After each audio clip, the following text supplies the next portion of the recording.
신약 성경 마태복음 13장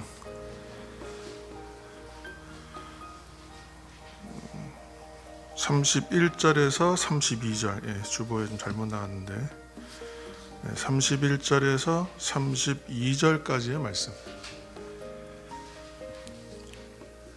신약 성경 22면에 있습니다. 마태복음 13장 31절에서 32절까지의 두 절의 말씀입니다. 이 두 절의 말씀을 우리가 함께 합독하여 읽겠습니다. 31절. 또 비유를 들어 이르시되 천국은 마치 사람이 자기 밭에 갖다 심은 겨자씨 하나를 같으니 이는 모든 씨보다 작은 것이로되 자란 후에는 풀보다 커서 나무가 되매 공중의 새들이 와서 그 가지에 깃들이느니라. 아멘.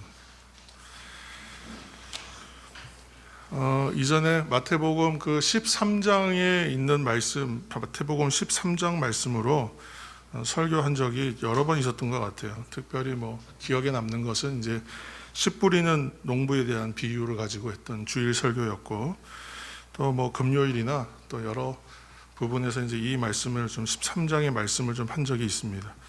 오늘은 공식적으로는 천국 비유에 대한 두 번째 시리즈가 될 텐데요. 이제 오늘 말씀을 보시면 예수님께서 계속해서 비유로 이제 계속 들어 설명하시면서, 그리고 이제 뭐라고 시작하냐면 천국은 마치 이제 이렇게 말씀을 시작하고 있습니다. 이처럼 그 마태복음 13장에는 천국에 대한 다양한 비유를 가지고 설명하고 있어요. 그래서 첫 번째 이야기는 씨 뿌리는 농부 이야기, 또 곡식과 가라지, 겨자씨, 누룩, 그다음에 또 있죠? 밭에 감추어진 보화, 또 진주, 그물, 이렇게 해서 신학생들이 이제 신대원 가려면 다 외워야 되는 거예요. 그래서 이 이제 마태복음 13장 달달달달 외우고 그러는데, 근데 그렇게 이제 비유들이 다양한 비유가 나옵니다. 그래서 마태복음 13장을 가리켜서 일명 천국장이다 이렇게 얘기해요. 근데 예전에 이제 어느 분이 이제 주무시다가 그랬던 것 같아. 그래서 천국장 하니까 천국장 이렇게 먹는 거 얘기하시는 줄 알고 눈을 번쩍 떴는데 사실은 천국 비유장이다. 그래서 천국장인데 얘기하니까 천국장 얘기하는 줄 알고 그러셨다. 이게 우스갯 이야기도 있습니다.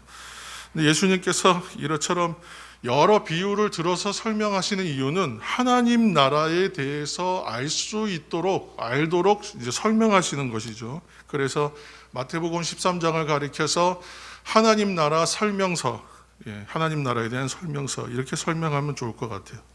그러므로 마태복음 13장 잘 우리가 읽으시면 하나님 나라가 이렇구나라고 우리가 좀 우리의 실력이 좀 부족하더라도 그렇게 하나님 나라에 대해서 알아갈 수 있도록 예수님께서 설명하고 계시는 것이기 때문에 알 수 있습니다. 하나님 나라가 그럼 무엇인가? 이제 이런 생각을 계속, 하나님 나라가 무엇인가? 이 생각을 가지고 이제 오늘 말씀 함께 나눴으면 좋겠는데, 저는 이제 되도록 설교할 때나 평소에 얘기할 때나 기도할 때나 평소에 어떤 멘트를 할 때에도 하나님 나라에 대한 얘기를 좀 많이 하려고 그래요. 많이 하는 편인 것 같아요. 근데 왜냐하면 이 표현들을 많이 하고 생각하지 않으면 자꾸 잊어버리고 나의 얘기랑 상관없는 것처럼 여겨지기 때문에 그래요.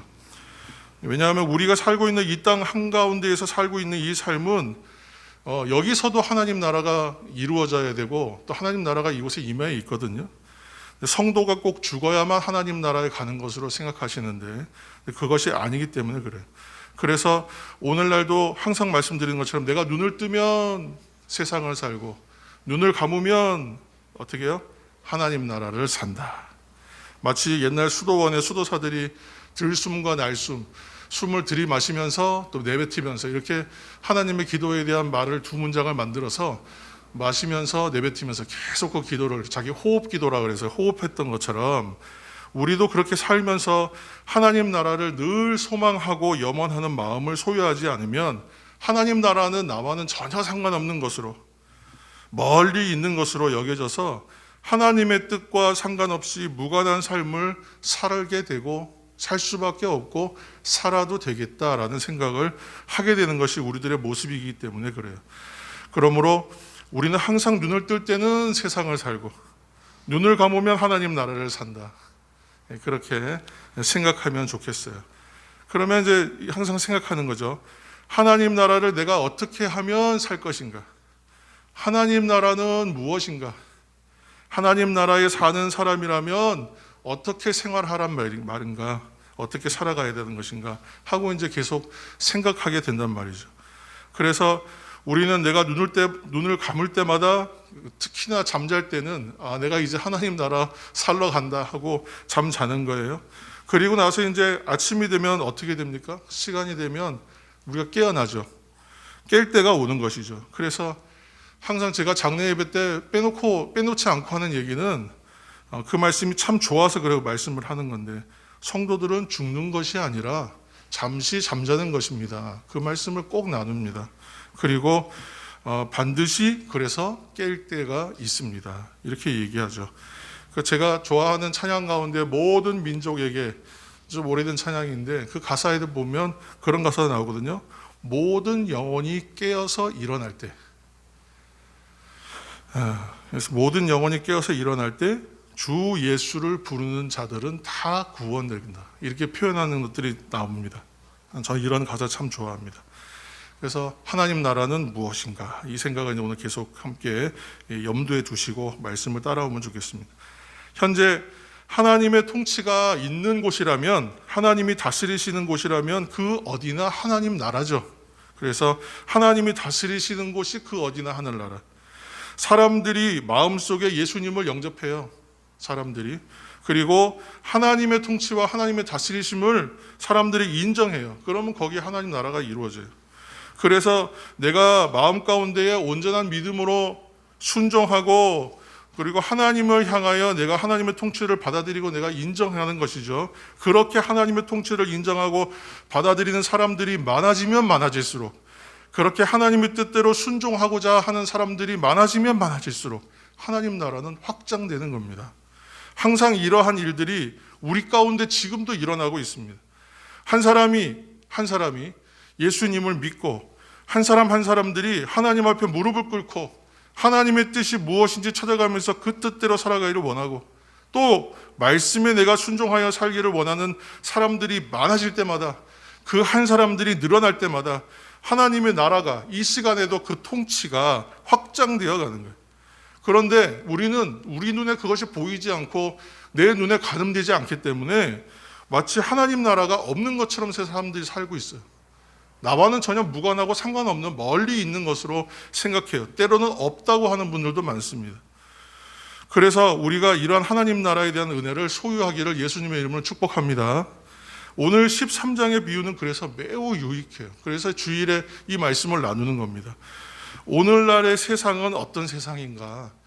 이 세상에 대해서 어떻게 정의하느냐 나름이지만, 우리가 잘 알고 있는 것으로 이렇게 정리하면 한 3가지 정도로 정리할 수 있어요. 첫 번째는 상대방을 밟고서라도 내가 최고가 되면 됩니다라고 생각하는 거대주의가 있고요. 두 번째는 수단과 방법을 가리지 않아야 성공한다라는 성공주의가 있어요.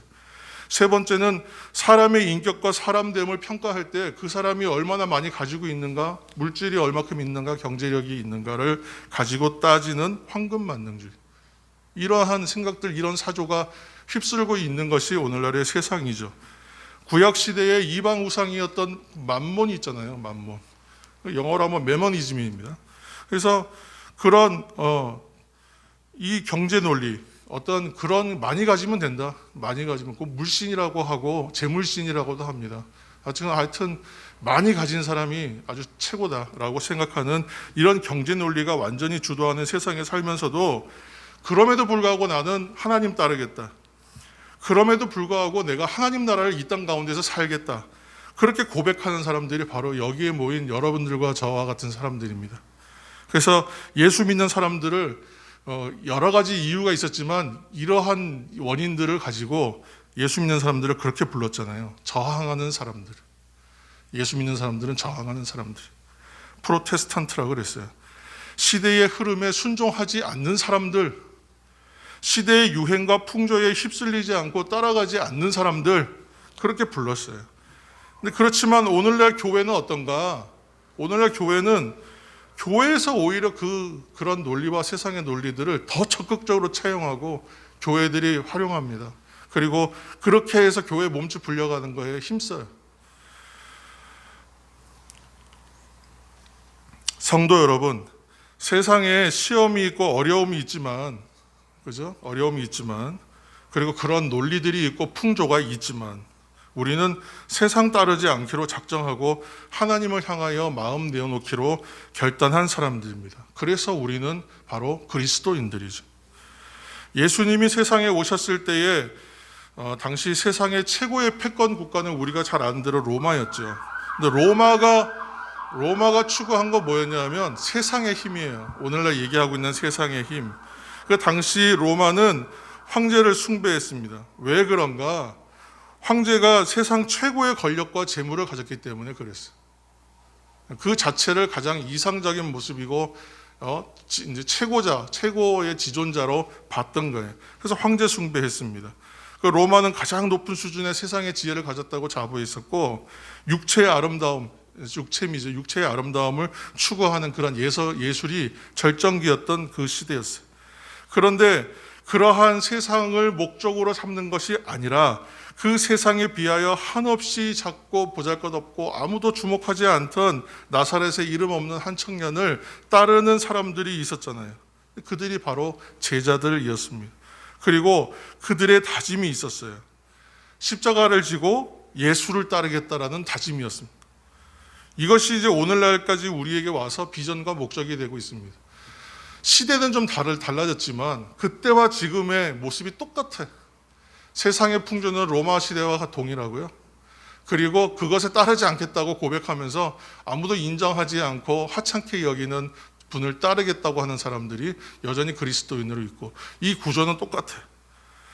신약 성경에 나오는 여러분 대표적인 신앙 고백하면 무엇이 생각나십니까? 여러분 무엇이 생각나세요? 신약 성경에서 떠오르는 대표적인 신앙 고백. 예, 맞아요. 베드로의 신앙 고백. 베드로의 고백이죠. 마태복음 16장 15절, 16절에 이제 교회에 대한 이야기가 함께 나오죠. 그래서 그 말씀 한번 읽어보겠습니다. 마태복음 16장 15절에서 16절 화면을 보시고 읽습니다. 이르시되 너희는 나를 누구라 하느냐? 시몬 베드로가 대답하여 이르되 주는 그리스도시요 살아계신 하나님의 아들이십니다. 아멘. 이 원문을 보면 그 주는 이렇게 시작하는데 퀴리오스라는 단어가 실제로 원문에는 없어요. 그러니까 원래는 직독을 하고 직역을 하면 당신은 이렇게 해석하는 게 맞아요. 그래서 당신은 그리스도이십니다. 그리고 살아계신 하나님의 아들이십니다. 그러니까 당신은 그리스도이십니다. 그리스도라는 말이 메시아니까, 그러니까 기름 부음 받은 자요. 당신께서 기름 부음 받은 그분이시고, 또한 당신께서 하나님의 아들이십니다는 얘기는 당신이 하나님이십니다라고 고백하는 거거든요. 그러니까 이 고백이 굉장히 놀라운 고백이에요. 베드로가 했다고 하기에는 참 믿기 어려운 놀라운 고백입니다. 그러니까 예수님께서 이 고백을 듣고 칭찬하면서 세 가지를 얘기하세요. 첫 번째는 너의 이 반석과 같은 너의 그 고백 위에다가 교회를 세우겠다. 두 번째는 이제는 음부의 권세가 너희들을 이기지 못할 거야. 세 번째는 천국 열쇠를 줄게. 그래서 어떻게 해요? 무엇이든지 땅에서 매면 하늘에서도 매이고 이것을 풀면 하늘에서도 풀린다. 열쇠를 주마. 그래서 마태복음 16장 18절에서 19절 말씀입니다. 함께 읽겠습니다. 또 내가 내게 이르노니 너는 베드로라. 내가 이 반석 위에 내 교회를 세우리니 음부의 권세가 이기지 못하리라. 내가 천국 열쇠를 내게 주리니 내가 땅에서 무엇이든지 매면 하늘에서도 매일 것이요 내가 땅에서 무엇이든지 풀면 하늘에서도 풀리리라 하시고 아멘. 놀라운 약속이에요. 이 자체가 굉장히 아주 강력한 복음이에요. 첫 번째 말씀은 교회를 세우시겠다라고 하는 말씀이잖아요. 그 고백, 그 신앙 고백 위에서 교회는 출발하고 있는 겁니다. 그래서 이 말씀만 보면 교회의 본질이 무엇인지 상당히 명확하게 알아요. 그러니까 교회론을 복잡하게 얘기할 필요가 없어요. 교회는 이러한 베드로의 이 신앙 고백 위에 교회는 세워졌다. 그러니까 교회는 이 신앙 고백 위에 세워져 있다는 거죠. 그러니까 우리가 지금 교회잖아요. 그러니까 이 고백에서 시작한 것이 본질이고, 자꾸 다른 얘기하면 교회가 이상한 얘기하는 거예요. 자꾸 뭐 건물을 얘기하고 구조를 얘기하고 사역을 얘기하면 복잡해지는 겁니다. 그러니까 사람들을 말하는 거죠. 결국은 사람들, 교회를 이룬 사람들은 이 고백 위에 세워져 있는 사람들, 그 사람들로 세워지는 거예요. 그러니까 함께 이것이 우리의 고백이 되고, 이 선포와 고백 위에 교회는 세워지니까 이것을 우리가 잘 해봐야 돼요. 한번 해보겠습니다. 다 같이 해보겠습니다. 주는 그리스도시요 살아계신 하나님의 아들이십니다. 아멘. 이 고백 위에 교회가 세워지고 시작되는 겁니다. 주님을 믿는 믿음과 그 신앙 위에서 교회는 출발하고 있는 겁니다. 그러므로 교회가 무슨 이해관계를 따라서 교회 나오는 것도 아니고, 내가 그냥 뭔가 원하는 바가 있어서 나오는 것도 아니고, 내가 거기서 통해서 뭔가를 이루어내기 위해서 오는 것도 아니에요. 교회는 그렇게 신앙 고백 위에 출발하고 있어요. 신앙 고백 위에 세워져 있는 공동체의 주님이 나를 부르셔요. 그리고 그 부르심에 내가 순종해서 온 거고요. 어렸을 때 교회 학교 올 때에 여러분들은 여러분의 의지로 온 것이 아닙니다. 이제 이 다르게 좀 쉬운 말로 했지만 본질을 그렇게 말했던 거예요. 어른들이, 교회 어른이나 선생님들이 너희들은 너희의 의지로 온 게 아니라 하나님 부르셔서 왔다 그러면 코웃음 쳤어요. 저게 무슨 말도 안 되는 소리냐 그랬어요. 그런데 잘 생각해 보면 내가 지금까지 여기까지 와서 여기 서 있는 것은 내 의지와 내 방법으로 왔느냐? 그렇지 않은 거예요. 하나님께서 부르시고, 하나님께서 택하시고, 하나님께서 세우시고 인도하셔서 지금 여기 와 있는 거예요.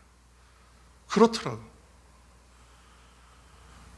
그래서 하나님의 뜻에 순종하는 사람이 많아지면 많아질수록, 그 순종의 고백이 깊어지면 깊어질수록 하나님 나라는 어떻게 돼요? 확장되는 거예요. 우리가 교회 되어가는 것, 그래서 성도 되어가고 교회가 되어가는, 우리가 두 가지 관점을 우리가 계속 견지하고 있는데, 교회가 모이는 것은 하나님 나라가 확장되는 거예요. 우리가 지금 교회를 이룸으로 하나님 나라를 이루고 있고, 우리가 하나님 나라의 확장을 선도해 가고 있는 거예요.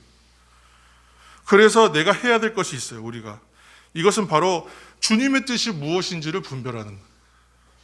그 뜻대로 사는 것, 그 뜻대로 순종해내는 것.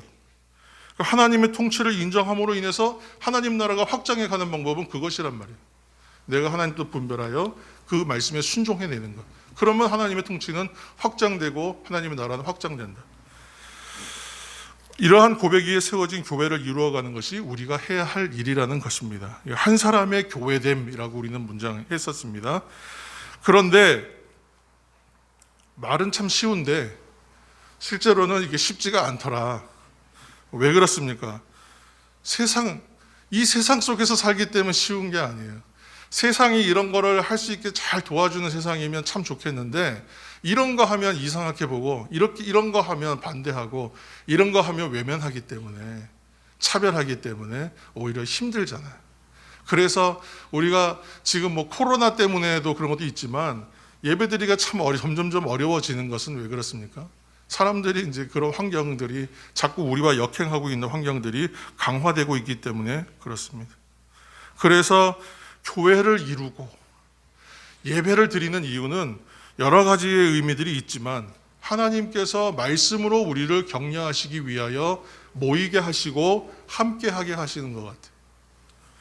성도 여러분, 오늘 그 말씀으로 다시 돌아가서 보시면 단어 하나가 이제 주목되죠. 오늘의 주제이기도 하고, 그것이 바로 이제 겨자씨라는 단어예요. 겨자씨.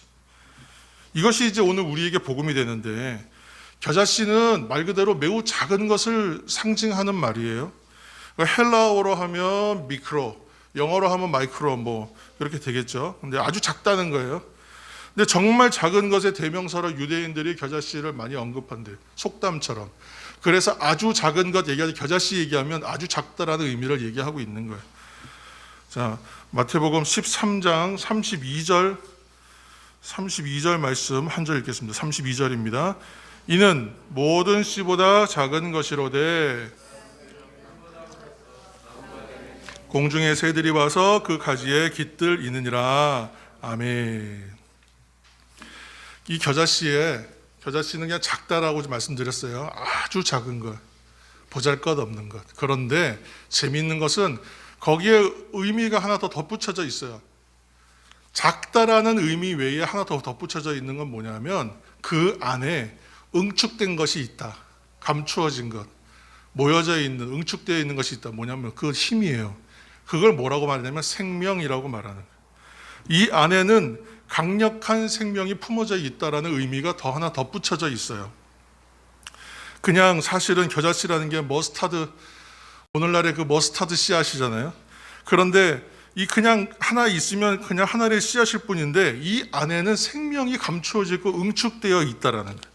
그래서 이 겨자씨 하나가 환경과 상황을 잘 만나면 싹을 틔워서 자라나기 시작하는데 놀랍게 자라가서 큰 가지를 이룬다. 나무처럼 된다. 그러니까 나무라고 말하기에는 뭐 그렇게까지 나무라고 얘기하는 그런 모양은 좀 아니지만 그래도 굉장히 높이까지 커요. 그래서 어떻게 돼요? 나무처럼 되어서 새들이 와서 깃들이고 쉴만한 정도가 된다. 이렇게 지금 말씀하는 것이 오늘의 말씀입니다. 옛날에 그 유명한 알렉산더 대왕이 동방원정할 때 이제 페르시아하고 전쟁하는데 그때 페르시아 제국의 왕이 누구였냐면 다리우스 3세예요. 다리우스 3세가 아주 우여곡절 끝에 왕이 되었지만 다리우스 3세도 굉장히 용맹한 사람이었다고 합니다. 그래서 자신을 이제 왕으로 만들어서 마음대로 하려던 세력들을 다 정리하고 자기가 친정을 시작해요. 근데 딱 타이밍이 안 좋게 이제 그때 알렉산더하고 전쟁이 붙은 거예요. 그래서 전쟁하게 되었는데 역사가들마다의 추정치가 다릅니다. 양쪽의 병력에 대한. 그런데 대략 뭐 현실적인 부분에서는 실제로 한 2배 정도였을 거다 얘기하는 게 대세, 요즘에는 대세고 옛날에는 한 10배쯤 된다는 사가들도 있었습니다. 아무튼 페르시아군이 압도적으로 많았다. 군세가 우세했다는 것은 이제 똑같은 얘기예요. 그러니까 병력에 우세가 있었으니까 이 군세를 이용해서 상대를 압박하기 위해서 전령을 보냈다는 거예요. 다리우스가 알렉산더한테. 근데 뭘 보냈냐면 주머니 하나를 보냈는데 그 안에 깨가 잔뜩 들어있는 주머니를 보냈대요. 무슨 뜻이겠어요? 우리는 많다. 깨 주머니 세봐라. 얼마나 많냐. 우리 되게 많다. 이걸 압박한 거예요. 그랬더니 이제 알렉산더가 전령을 통해서 회신을 보냈어요. 봉투 하나에다가 뭘 담아서 보냈는데 그게 뭐냐면 겨자씨 하나였다. 겨자씨 하나를 보냈는데 자, 너희들은 참깨처럼 많으냐? 이제 그러거죠. 답시는 뭐예요? 우리의 수가 적다고 무시하지 마라. 이 씨앗 하나에 강력한 힘이 응축되어 있다. 우리가 이긴다. 그런 뜻이잖아요, 결국은. 자, 결과가 어떻게 됐습니까? 전쟁 결과가. 전쟁 결과는 당연히 알렉산더 이겼죠. 이겼으니까 이 얘기 하지 않겠습니까? 그래서 그 안에 생명력이 있다, 힘이 응축되어 있다를 보여주는 하나의 이제 좀 좋은 재미있는 이야기입니다. 근데 우리의 삶도 그래요. 우리의 시작이 어떠했는가 한번 생각해 봐야 돼요. 어떻게 해서 아기가 생기고 어떻게 해서 아기가 태어나고 자라는지 우리 이제 알죠. 사랑하는 성도 여러분, 여기 서 있는 고판선 목사도요, 몸집이 좀 커요. 어렸을 때부터 컸어요, 항상. 태어날 때부터 컸어요. 그런데 뭐 지금 덩치도 좀 크고 태어날 때부터 컸고 뭐 또래 중에서 항상 키가 컸다. 그런데 어머니 뱃속에서 처음에 생겨날 때에 과연 컸습니까? 있는지 없는지도 모를 만한 작은 것으로부터 시작된 거 아니에요? 그렇게 뭔가 확대해서 봐야만 보일 정도로 작았죠. 근데 그것이 환경과 여건이 맞아지니까 성장하고 장성하게 된 거예요. 그래서 이제는 몇 사람쯤 와서 기대도 좀 이렇게 버텨드릴 만큼 몸이 커진 거예요. 지금 겨자씨가 그렇다는 거잖아요. 하나님의 주시는 은혜가 처음에 그렇다는 거예요. 복음도 그렇잖아요. 대한민국에 기독교 들어온 것이 어떠했는가 잘 생각해 보면 이제 130년 넘어 140년 채 안 됐습니다. 개신교는. 처음에 누가 들어왔느냐. 물론 자생적 기독교라 그래서 평양에 소래교회도 있었고 자생적으로 벌써 성경을 읽고 하나님에서 연구하는 사람들이 일부 있었습니다만 그래도 이것이 극적으로 일어나게 한 것은 선교사들의 역할들이었잖아요. 그래서 뭐 영국에서 미국에서 호주에서 선교사들 들어와서 선교했어요. 근데 그 사람들 가운데 과연 우리말이 자연스러운 사람이 얼마나 있었겠습니까? 이 조선이란 나라를 얼마나 알고 왔겠어요? 어눌한 말로 말 같지도 않은 말도 안 되는 문장으로 그 사람들이 전했을 거 아니에요. 외국인이 와서 얘기하니까 호기심으로 쳐다봤을지는 모르겠습니다만 그렇게 떠듬떠듬 전한 말들, 말 같지도 않은 말들, 과연 제대로 된 설득력 있는 유창한 문장도 아니고 언어도 아니었을 텐데, 그렇게 어눌한 말로 전한 그런 말을 듣고 사람들이요 예수님을 영접한 거예요. 그렇게 해서 어떻게 됐어요? 지금은 좀 많이 줄었다, 지금은 이단들이 그 숫자를 다 채우고 있다라고 얘기하지만 최소한 그래도 850만, 100년 사이에, 100여 년 사이에 그렇게 놀라운 부흥을 이룬 것은 전 세계 대한민국밖에 없다고 얘기하지 않습니까? 겨자씨 한 알과 같은 그 작은 것으로 시작하여 그것이 부흥을 가져오는 거예요. 놀라운 일이 일어나는 것이죠. 사랑담은 교회도 그러한 부흥이 일어나게 될 줄로 믿습니다. 우리 교회의 시작도 그래요. 이 교회의 시작도 은혜 받은 몇몇의 사람들이요 겨자씨와 같은 헌신을 하는 거예요. 그래서 그 겨자씨와 같은 것이 시작돼서 오늘날 이렇게 생명 가진 교회가 세워져 가고 있는 거예요. 그 대구 서구에 좀 교회다운 교회를 만들어 보겠습니다라고 얘기했을 때 모두가 아멘 했다고. 왜 그렇습니까? 그것이 우리가 가야 될 방향이구나라고 마음에 와 닿으니까요. 헌신된 사람들은 그런 말들이 마음에 나의 말, 내가 해야 될 일, 하나님이 나에게 주시는 음성처럼 들린다. 그러니까 이곳에 오는 사람들마다 그래서 생명을 얻어요. 이곳에 오는 사람들마다 생명을 얻고 더 풍성히 누려야 된다고 생각하는 거예요. 왜 그렇습니까? 교회는 신앙 고백 위에 세워졌기 때문에 그래요. 하나님 나라가 확장되는 곳이기 때문에 그래요. 그런 일이 생기는 것입니다. 처음에는 그런데 다 겨자씨와 같이 시작해요. 아프리카 지역의 선교사로 사역했던 모페 선교사가 스코틀랜드 지방에 가서 부흥 집회를 했대. 일주일 동안 했대. 일주일 동안 열심히 열과 성의를 다해서 집회를 했어요. 마지막 날에 이제 결신자들을 얻기 위하여, 자 이제 하나님의 은혜의 말씀을 잘 들으셨죠 여러분? 이제 결신하는 사람, 결신하기를 원하는 사람들은 손을 들어 주십시오 했더니 한 명도 안 들었대. 그래서 너무 민망해서 몇 번 더 소리쳤대요. 결신하는 분 외쳤대. 그랬더니 한 명이 손을 들대.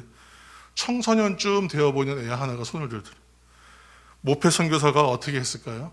실망했어요.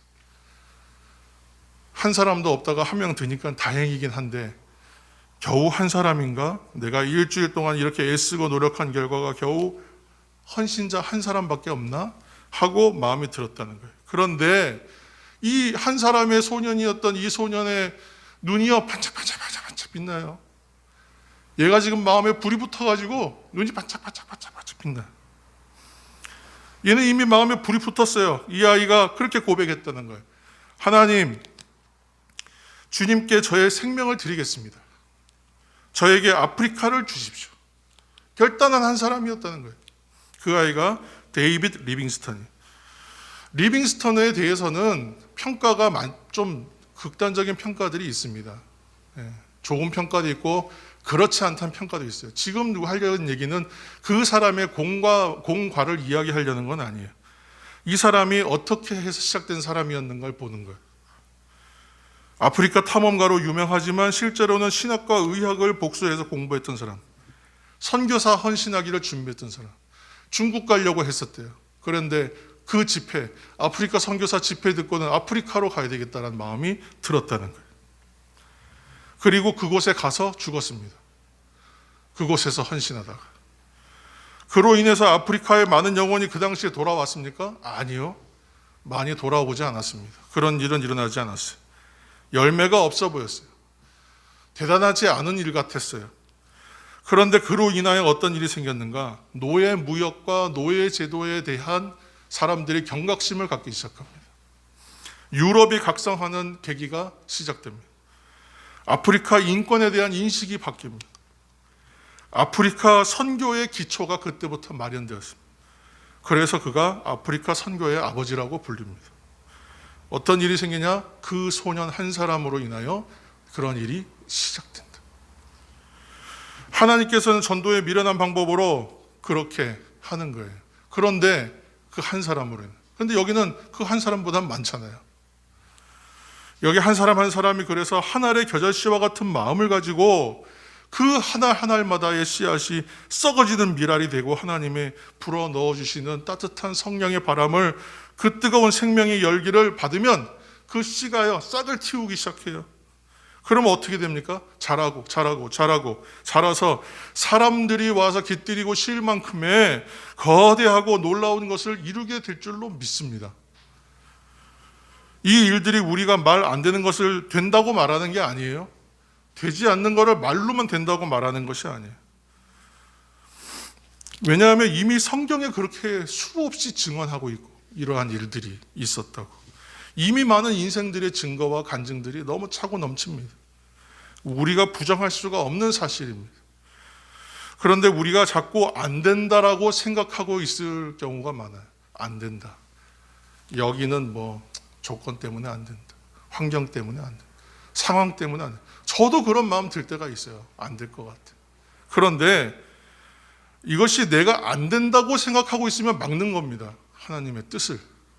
하나님의 뜻을 사람이 안 된다고 생각하여 막을 수 있어요. 왜냐하면 하나님께서는요, 어떻게 해요? 이미 하나님의 은혜가 임하여 그 일은 되게끔 하시는데 내가 안 된다라고 고집하고 있어서 막혀 있는 거예요. 그러다가 어느 날 하나님의 은혜의 계기가 일어나서 내가 변화돼서 이거 하겠다, 된다라고 생각하는 순간 일이 이루어져요. 내가 마음먹어서 된 겁니까? 하나님의 은혜가 이미 그렇게 되도록 하나님께서 만드시고 계신 거예요. 다만 하나님의 뜻에 늦게라도 발견하여 순종하여 그때 하나님 나라가 확장되고 이루어지면서 그 일이 생기는 거죠. 되는 거죠. 겨자씨 한 알이 그래서 성령의 조명을 받고 은혜의 담비를 받으면 싹을 틔어서 마치 작은 감동이 마음의 비전이 되는 변화가 일어나는 것처럼 마음의 중심에 깊이 스며들면 그것이 신앙의 내면화, 안쪽이 변하는. 그것이 또 어떻게 해요? 동시에 외양으로 행동으로 변화가 일어나면 신앙의 외양, 안과 밖이 전혀 새로운 사람으로 변화되는 것입니다. 그래서 겨자씨 하늘과 같이 보잘것없는 것들이 외면받고 무시하던 것이 놀랍게 싹이 돋고 그 생명으로 자라는 놀라운 역사가 나타나는 거예요. 그래서 우리들도 그래서 겨자씨 한 알과 같다라고 말씀드리는 겁니다. 성령의 감동으로 된 말씀은 사람을 감동케 합니다. 사람이 우리가 이 얘기 여러 번 했지만 사람이 감동하지 않으면 아무 일도 안 일어나요. 내가 안 된다고 생각하고 있으면 안 된다고요. 그런데 마음에 감동이 있어야 돼요. 근데 마음에 감동이 일어나면 그 감동은 나의 감동으로만 머물러 있느냐? 그렇지가 않잖아요. 얘기하고 싶잖아요. 누군가에 얘기하고 싶어요. 나 오늘 감동 받았어. 나 오늘 감동 먹었어. 이렇게 하고 자꾸 얘기하고 싶어지는 거예요. 그렇게 다른 사람들에게 얘기하게 되고 전하게 되는 거죠. 그렇게 전하면 어떻게 된다 그랬습니까? 내 마음의 감동이 듣는 사람으로 하여금 감동하게 하는 거예요. 하나님께서 보시는데 이 아이가 감동하여 다른 사람에게 감동을 전하여 그도 감동하는 모습을 보면 하나님이 감복하신다고, 하늘에서. 이게 삼중감동이라고 했던, 삼중감동. 우리 교회가 쉴만하고 기댈만하고 깃들일만한 곳을 찾던 사람들이 쉬고 마시고 그렇게 기대는 교회가 되어가기를 축복합니다. 그렇게 소망합니다. 하나님께서 우리 가운데 함께 하셨을 때에 함께 하심으로 겨자씨와 같은 작던 우리의 믿음이 진정으로 큰 나무를 이루기까지 놀라운 역사가 진행되는 이 남은 한 해가 되기를 다시 한번 예수님의 이름으로 축복합니다. 하나님 앞에 우리가 기도할 때에 어떤 일이 생긴다고요? 겨자씨 하나과 같은 나와 우리 교회가 성령의 조명을 받고 뜨거운 성령의 바람을 받으면 봄이 되면 대지가 약동하여 새싹이 돋고요. 지금 벌써 벚꽃이 다 폈더라고요. 깜짝 놀라지 않습니까? 불과 한두 달 전만 해도 이런 일을 기대할 수가 없었던 현실이었는데 이것이 실제로 그렇게 벌어지잖아요. 그것처럼 그렇게 생명이 움트듯 생명의 싹이 나고 자라게 되는 거예요. 하나님의 마음을 나의 마음의 비전으로 받고 하나님이 주시는 은혜에 마음의 감동을 받아서 그것을 누리고 그것을 전하면 하나님의 비전과 하나님의 뜻을 놀랍게 이루어내고 이루어드리는 그런 우리 교회 공동체가 되는 것입니다. 그런 성도들이 되게 하여 주옵소서. 이렇게 기도하는 저와 여러분 되시기를 예수님의 이름으로 축복합니다. 기도하겠습니다. 지금은 겨자씨 한 알이지만 눈을 감으면 하나님 나라를 살고 눈을 뜨면 이 땅을 살아간다는 생각으로 하나님의 나라를 살아가는 성도가 되게 하여 주옵시고 하나님의 비전을 나의 비전으로, 하나님의 뜻을 나의 꿈으로 삼을 때에 마음에 주시는 감동으로 놀랍게 그 일들을 이뤄내므로 큰 나무처럼 사람들이 와서 쉬고 기대고 아버지 기대할 만큼 자라가게 하여 주옵소서. 예수님의 이름으로 기도합니다. 아멘.